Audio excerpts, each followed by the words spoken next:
I read Montessori Babies cover to cover, and I was like, half of it, my nanny and my mama were already doing it, and the rest I just learned from the book.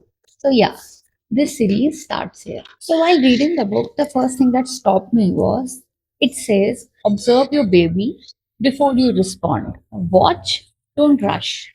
And I was like, घर में सारी दादी यही तो बोलती हैं बच्चे को रोने दो देख लो पहले.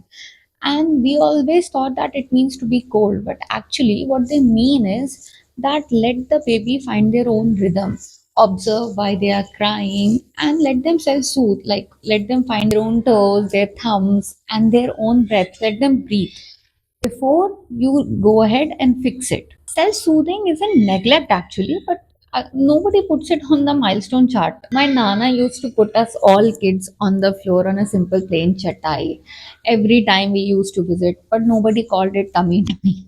But he knew this thing that a baby on the floor actually reaches, moves, grabs things, and figures stuff out. And my nani used to say that let the baby play, not go entertain the baby, but बच्चे को खेलने दो. These people from the 1960s knew this, and they paid $1,000 to read this in the book. Honestly, I wasn't doing all of it before the book. Yes, and the wooden part or the wooden toys was something I was adamant about because plastic never felt right with me.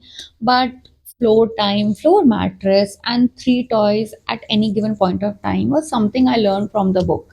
And when I observed my baby, when everyone around me, including myself, we were giving her a lot of toys options.